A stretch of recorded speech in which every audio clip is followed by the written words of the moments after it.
sistema económico nos convoca y la verdad que la cuestión de la inflación nos tiene a todos a maltraer. Como decíamos recién al principio, el aumento de la cotización del dólar se va a precios, y la meta del 15% está virtualmente superada por la realidad, aunque todavía no, porque van 4 meses del año, pero va a quedar absolutamente superada. La verdad, hablando del tema de inflación, hace un tiempo se hizo viral un video. Ajá. Un video de un hincha de Lanús que iba a la cancha, y en la cancha había comprado una hamburguesa. Sí. Y el muchacho con un enorme sentido del humor, mucha gracia, se quejaba, sin decirlo, del valor de esa hamburguesa. Lo que dio paso después a la aparición de el índice que se denominó alto guiso. Alto guiso. Alto guiso. ¿Por qué? Por lo que dice este muchacho. Vamos a escucharlo, a ver. Con 15 pesos me hago alto guiso. 15 pesos sale un pati acá. Con 15 pesos me hago alto guiso. Bueno, alto guiso resultó ser un parámetro que utilizó una consultora, la consultora Oikos, para establecer cómo fue básicamente la evolución de los precios de 2011 a la fecha, tomando ese índice alto guiso, de lo que costaba un guiso, hacer un guiso, que esos 15 pesos, ese alto guiso de 2011 a lo que cuesta ahora. Bueno, y para charlar un poquito de este tema, del alto guiso, de cómo surgió este índice alto guiso y un poco de la coyuntura económica y la cuestión financiera, estamos con Juan Ignacio Fernández, estamos en comunicación con él, que es el director de la consultora Oikos. ¿Cómo andás, Juan? José Picón y Roberto Pascual te saludan. Buen día. Buen día. ¿Qué tal? ¿Qué tal? Buen día, ¿cómo están? Bien, bien, bien. Juan, ¿cómo surgió el índice alto guiso? ¿A partir de este video? ¿Cómo se les ocurrió hacer esto? Sí, a ver, en su momento, ¿no? Nada, conocí el video, se hizo viral y la verdad me pareció muy gracioso, pero en concreto hace un tiempo, hace un par de semanas, ¿sí? No, creo en menos de un mes, estaba charlando con un amigo que trabajó conmigo en otra consultora, antes de que yo me emprenda a lo que soy Oikos, y estábamos charlando de este personaje, ¿no? Que es tan particular, del folclore de Internet, y dijimos, che, ¿por qué no traemos esos 15 pesos de agosto de 2011 a hoy? O sea, ¿cuánto costaría ese alto guiso hoy? Como para ver cuánto se deformó el precio nominalmente de ese alto guiso desde ese entonces, ¿no? Ajá. Así que eso fue básicamente cómo surgió la idea. Ajá. Y ese alto guiso de 2011, Sí. de agosto de 2011 creo, que según este muchacho era 15 pesos. Hoy Sí. ese alto guiso, ¿cuánto cuesta hacerlo? Mirá, hicimos un análisis en concreto y ese alto guiso hoy costaría alrededor de 76 pesos a marzo, ¿no? Que es la última medición que tenemos. 76. O sea que lo que revela una inflación acumulada desde agosto de 2011, que fue cuando este personaje, digamos, declaró esto, de Sí. 505%, sí, es un montón. Ajá. Así que, nada, y después, una vez que armamos el índice, lo que hicimos fue testearlo, ¿no? Con un guiso real, Ajá. y da clavado, o sea, nos da 140 pesos, un guiso para 3 personas normal, pero cuando le sumás chorizo colorado y pan, ahí te da los 70 y pico de pesos por persona. Mirá vos. Así que el índice está clavado, digamos. Mirá vos, mirá vos. Más allá de que por ahí uno por el personaje, la verdad que es muy gracioso como lo dice, Ujú. y cómo le sirvió a ustedes, digamos, para engancharse con ese estudio, la cuestión revela otra cosa, la inflación, ¿no? Cómo se ha tornado imparable de alguna manera. ¿Han Ujú. hecho algún otro estudio, más allá del alto guiso, digamos, otro parámetro han tomado, Juan? Sí, bueno, en primer lugar, para cerrar el tema del Alto Guiso y aclararlo, es Sí, obviamente nuestra idea es siempre sacar alguna cuenta como provocadora, si se sí. quiere, como para, nada, desde el costado divertido de la economía, mostrar cómo la mala praxis fiscal y monetaria del gobierno afecta a todo y afecta incluso hasta los memes del folclore de Internet, si se quiere. Ujú, sí. Eso por un lado. Y por otro lado, sí, generalmente tratamos de sacar varias cuentas divertidas, digamos, cada 3 o 4 meses, Ajá. y hemos sacado varias, algunos con algún estudio más riguroso, otras no tanto. Por ejemplo, la primera que sacamos así divertida fue el índice de la pizza Uy, Ajá.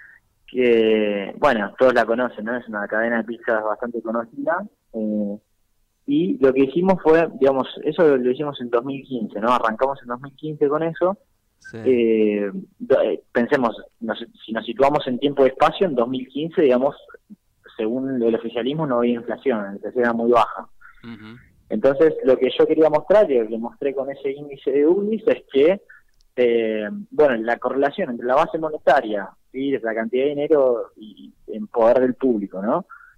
Y Sí. el precio de la pizza UNIS tiene una correlación perfecta, Ajá. y que básicamente, digamos, la cantidad de dinero determinaba el precio de la pizza UNIS. O sea, Sí. que había aumentado un montón. O sea, como que usé eso para demostrar básicamente que era falso que la cantidad de dinero no determinaba los precios, como sí decían desde el Banco Central en ese entonces.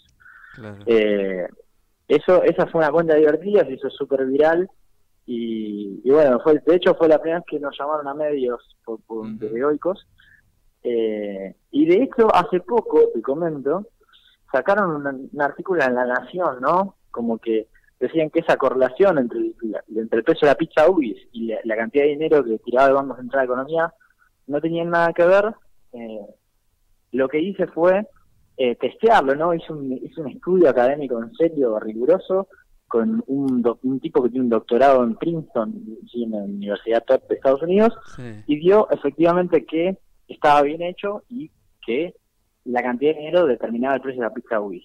Mirá vos. ¿Sí? Así que está bien hecho, es académico y es inapelable. Juan, la inflación nos está ganando por goleada, digamos, utilizando yéndome al término futbolero del origen del Alto Guiso. Sí, sí, sin duda. Ujú. Sin duda. Sí, nos está ganando por goleada y no es normal. Ajá. Digamos, no hay que acostumbrarse a la inflación. La inflación es evitable. El mundo la ha erradicado en los últimos 40 años. Ya Sí. se sabe cómo hacer para erradicarla. Sí. Solo que simplemente los políticos argentinos deciden cómo hacer la vista gorda y no hacer nada al respecto, ¿no? Ujú. Básicamente. Hay que tener un banco central responsable, y la verdad que hace unos 15 años que no lo tenemos. Así que eso básicamente, no hay que acostumbrarse, en serio, esto es una batalla cultural que hay que dar. No hay que acostumbrarse a la inflación porque no es normal. Digo, el mundo civilizado ya no tiene inflación. Es una anomalía de acá, básicamente. Ujú. Juan, en general hay dos vertientes con respecto a las causas de la inflación. Hay quienes hablan de exceso de base monetaria, exceso de dinero circulante, que me parece que es un poco la tesis que vos apoyás. Y hay quienes hablan, que sobre todo en el caso argentino, la inflación sirve como para justificar o explica de alguna manera la puja distributiva de la población. Vos evidentemente te inclinás por la primera de las hipótesis, ¿no? Sí, es que mirá, ¿sabes dónde te das cuenta de que eso es falso? Digamos, uno puede tener cualquier hipótesis, ¿no? Y yo, de hecho, no es que pienso esto porque me parece que es una intuición. Yo esto lo estudié y lo testé, digamos, rigurosamente para llegar a esta conclusión. Digamos, un tema académico formal, ¿no? Es que cualquiera puede opinar de cualquier cosa, digamos. Y básicamente, ¿sabes dónde te das cuenta? Mira, por ejemplo, vos agarrás la inflación de 2004 y 2005, tenías inflación de un dígito, Sí. ¿sí? Y en 2006 el Banco Central empezó a hacer cualquier cosa, 2006 y 2007 sobre todo, y la inflación ya saltó a 2 dígitos y de ahí no bajó nunca más. O sea, para la gente que dice que la inflación está dada por la concentración o la puja distributiva, ¿qué? En 2004 y 2005 no había puja distributiva y no había oligopolios, y en 2007 sí, o sea, 2 años después sí. Lo mismo, en los 90, ¿qué pasó? Los mismos supermercados que en los 90 no aumentaban ni 10 centavos la leche, a partir de 2007 empiezan a aumentar todos los años 25% más en promedio. Los mismos supermercados que se pusieron de acuerdo, ¿entendés? Son argumentos que no sé, aparte hay economías que son mucho más concentradas que la Argentina, sí, que tienen, por ejemplo, cadenas de supermercados, una industria supermercadista mucho más concentrada que Argentina, y sin embargo la inflación es 3% anual. Entonces, la concentración no te explica la inflación, eso es falso. Y dos, la puja distributiva confunden el mecanismo por el cual se propaga la inflación con la causa de la inflación, ¿entendés? Son dos cosas distintas.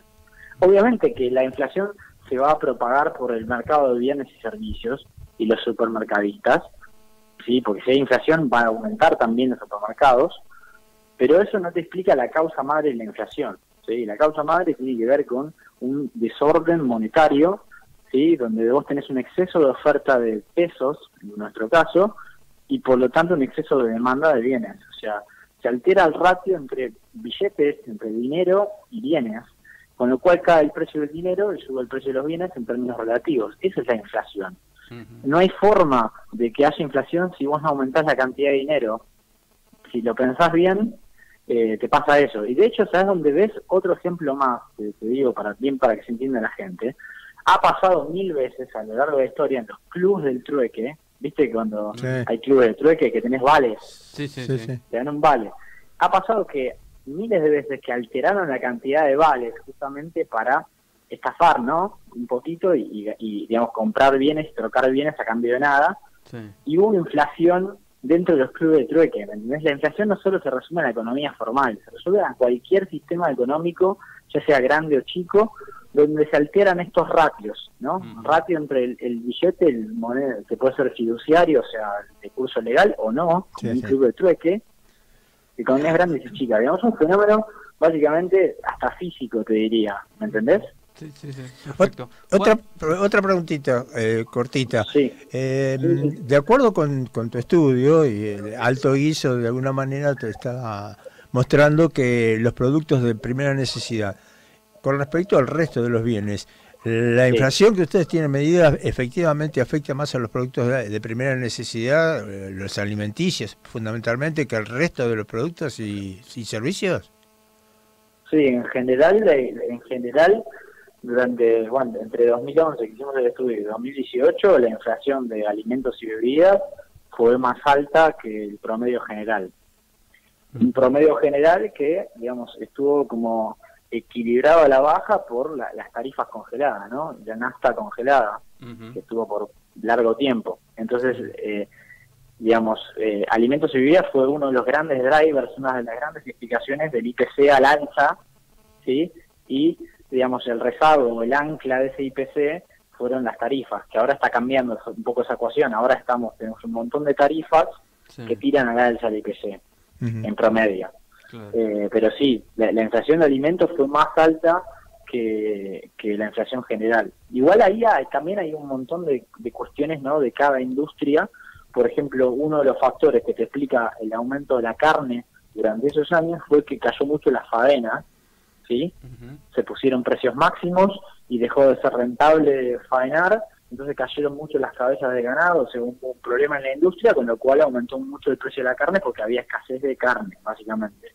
De hecho, Uruguay hasta ahora exporta más carne que Argentina, pero eso que fue un factor que te explicó dentro de lo que es alimentos, eso se debe a una mala praxis de política que te hizo medio colapsar la industria, por así decirlo. Digo, hay un montón de pormenores dentro de cada indicador que compone el IPC, pero sí es verdad que en promedio los alimentos le ganaron la inflación en ese periodo. Juan, ¿vos crees que entonces es inadecuada la receta del gobierno para bajar la inflación, que es uno de los grandes objetivos que se trazó el propio presidente?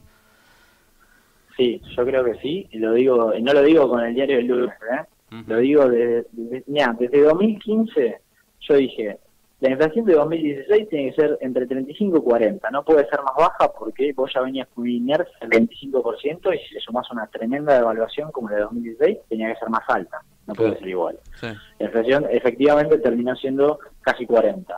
En 2017 también dije en una nota, en una columna que se hizo bastante viral, que Sturzenegger no iba a cumplir ninguna de las metas durante todo el mandato de Macri, y efectivamente está ocurriendo eso. Justamente era predecible, había una inconsistencia entre la política fiscal y monetaria muy grande, como para cumplir esas metas que eran por demás ambiciosas.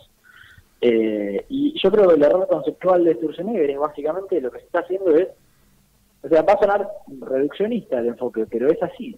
Digamos, Sturzenegger intenta controlar la inflación con tasa de interés, lo cual te controla en cierta forma porque hace que la gente no se vaya, digamos, te saca pesos de la economía y hace que la gente no se vaya al dólar, pero es insuficiente, ¿me entendés? Sí. Vos necesitarías controlar agregados monetarios, o sea, la cantidad de billetes que tirás a la economía, y cuando uno mira esa cifra, hoy la ve en el 28% y durante toda la administración Macri nunca bajó del 25%. Entonces, esperar una inflación menor a esa, la verdad que es irracional, Sí, básicamente. Entonces, sí me parece inadecuada la política monetaria, me parece que la inflación no va a bajar. De hecho, este año la inflación, yo creo que revisamos las estimaciones hace poco, vemos un piso del 30% para este año, ¿sí? 29-30%, así que es el doble de la meta, Ajá. lo cual es bastante escandaloso. Con lo cual, sí, yo creo que a fin de año la reputación del Banco Central va a tender a cero, primero por la corrida cambiaria y dos por haber errado a las metas por tanto. Pero igual esto se veía venir, digamos. La verdad que no entiendo, realmente no entiendo bien por qué se tienen las metas tan bajas, porque esto es bastante, digamos, es bastante predecible, ¿no? La ciencia económica te lo explica bastante bien esto. Así que, nada. Juan, vos, Esperemos que, sí. vos específicamente responsabilizás más entonces al Banco Central y no a la contradicción entre dos tipos de política, entre la fiscal y la monetaria, al aumento de la inflación. No, mira, hay dos cuestiones. A ver, el problema madre es fiscal. Digo, el problema madre le corresponde a Duhovne, en este caso. Sí. Ojo, no es solamente Duhovne, le corresponde también al gobierno anterior. O sea, digo, Macri hay que entender esto, Macri también recibió una mala mano, no es que recibió una buena mano donde tuvo grados de libertad. ¿Sí? Cuando vos recibís una mala mano, perdés grados de libertad, o sea, perdés cintura como para hacer las políticas que querés. O sea, es como que te ves atado a la coyuntura. Pero además de la mala mano, yo creo que también la jugaron mal, porque vos una mala mano la podés jugar bien o mal. Yo creo que la jugó mal, la está jugando mal. Entonces, no, con esto no, la inflación yo no responsabilizo 100% a Macri, es una responsabilidad compartida por el gobierno anterior y tampoco, digamos, le digo a Sturzenegger que es el culpable del 100% de inflación, sí digo que la está jugando mal, dadas las cartas malas que tiene, sí la está jugando mal, eso hay que decirlo. Pero yo creo que Sturzenegger debería dejar de financiar el fisco, básicamente, debería dejar de emitir como sea, y pasarle el problema a Hacienda, porque en realidad este problema es de Hacienda, no es del Banco Central, ¿entendés? Sí, pero Macri le atribuyó el combate a la inflación precisamente al Banco Central, ¿no? Sí, lo que pasa es que, ¿sabes qué? Necesita tanta deuda que para colocar toda la deuda que necesita, ahogaría el mercado de crédito. Se haría lo que se llama en economía crowding out, que es cuando el gobierno desplaza al sector privado. O sea, el gobierno necesita tantos fondos que chuparía tantos fondos que, digamos, destruiría el crédito privado, ¿entendés? Por eso tienen que monetizar una parte del déficit como para no ahogar al crédito privado y no que no se lo chupe todo el Estado, ¿entendés? Pero en realidad sí, en última instancia es un problema del fisco, que deberían haber ido con un plan menos gradual, haber ajustado, porque el problema de esto es que esto lo quiero dejar muy claro porque me parece fundamental. Me parece el gran tema es, acá mucha gente asume como que hay dos caminos, o ajustamos o no ajustamos. Eso es falso, es una falsa dicotomía. Acá hay dos caminos, es o ajustamos nosotros de manera ordenada o nos ajusta el mercado y terminamos en una hiperinflación, ¿sí? Entonces acá ninguno de los dos caminos es bueno, pero sí hay que elegir el mal menor. Y el mal menor es hacer el ajuste ordenado, porque, por ejemplo, en 2001, López Murphy quiso hacer un ajuste ordenado, le dijeron que no, y a los menos de un año ya estamos explotando por los aires con una pobreza del 54%. Entonces, acá hay que ser realista, entender que estamos en un momento muy complicado y que el ajuste es ineludible. La pregunta es, ¿lo queremos hacer por las buenas o por las malas? Juan, ¿Sí? ¿por dónde crees que va a pasar el ajuste, más allá de lo que ya viene haciendo el gobierno como una suerte de gradualismo? ¿Por dónde crees que va a acelerar, digamos? Eso es lo que está diciendo el presidente. Vamos a acelerar el proceso ahora. ¿Por dónde creo o por dónde yo recomendaría hacerlo? ¿Por dónde Dos crees? cosas distintas. ¿Por dónde crees? Bueno, las dos. Las dos, a ver. Oye, ¿por dónde creo? Sí. Mirá, yo creo que el gobierno, va a tocar la obra pública un poco, va a hacer un ajuste simbólico en lo que es el gasto político, ¿no? Lo que son diputados, senadores y demás, y va a intentar pasarle el problema a las provincias, que en realidad el problema lo tienen también las provincias, así que va a intentar que las provincias ajusten, va a intentar como reforzar esta idea de federalismo fiscal, ¿no? De que las provincias se hagan cargo de sus problemas. Pero eso, la verdad, sinceramente, yo creo que va a ser insuficiente. Digamos, el agua en la cual nos estamos hundiendo está subiendo muy rápido. Entonces, si Macri no se apura con esto, te tapan los intereses. El agua son los intereses de la deuda. Entonces, Macri se va a tener que apurar, y bastante, para hacer esto. Yo lo que recomiendo básicamente es, primero, bajar gastos tontos, como por ejemplo la reta que quiere mover una autopista que ya está hecha, la Ilia, 600 millones de dólares. Ese tipo de gastos no deberían ocurrir, dada la situación extrema fiscal que afrontamos. El Estado está quebrado. Dos, por ejemplo, cuando uno revisa las plantillas de empleados, ve que, por ejemplo, un analista del Banco Central cobra 130.000 pesos en mano, ¿me entendés? Cuando en el mercado cobran entre 20 y 40.000 pesos dependiendo del rubro. Esas cosas no pueden pasar, y yo entiendo, a mí me encantaría que cobren 3 millones de dólares los analistas del Banco Central, pero lo cierto es que el Estado está quebrado, y si esto no lo arreglamos, ya te dije, terminamos en una hiperinflación que es mucho más dolorosa. Entonces, ahí yo creo que hay mucha tela para cortar. Y por último, también me parece que hay que afrontar este tema. Hay provincias que duplicaron la planta de personal en poco más de 10 años, y eso es insostenible. Te digo las provincias: Tierra del Fuego, Santa Cruz, Chaco, digamos, todas provincias peronistas que recibieron mucho dinero durante la era acá, y que ahora, ¿qué pasa? Se ven en situaciones insostenibles, tienen que mantener una planta de empleados que no tiene sentido, ¿sí?, con respecto al tamaño de la economía, y ahora que digamos que es una época más de vacas flacas, están colapsadas. Entonces, digamos, la responsabilidad fiscal también tiene que venir por las provincias. Y en la medida que no ocurra, y bueno, digamos, estaremos eligiendo implícitamente el camino de la hiperinflación. Pero bueno, espero que se tuerza esto y que haya voluntad política, y que se entienda también la urgencia de lo que se necesita, porque ya te dije, el agua de los intereses lo está subiendo muy rápido, y acá necesitamos capacidad de respuesta. Ya tenemos mucho menos margen, esto lo debimos haber arrancado hace años, y cada vez tenemos menos margen. Espero que la clase política esté a la altura de circunstancias y no tengamos otra vez otra mega crisis, que es el peor de los escenarios.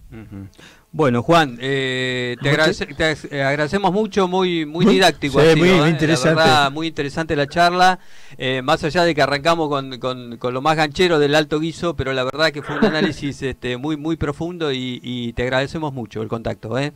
No, a ustedes, la verdad que siempre está bueno hablar con tiempo. A veces no hay lugar para explicar, y yo lo valoro que den tiempo, porque acá también se necesita que la gente, viste, le pida a la clase política que esté a la altura, y para eso necesita estar informada. Así que me parece clave lo que hacen, me parece que está bueno, y bueno, espero que se den las cosas bien, ¿no? Bueno, te agradecemos el contacto. Gracias, Juan, y te vamos a molestar más adelante, Un abrazo. Obvio, dale. Que andes bien. Cuando quieran. Abrazo. Chau.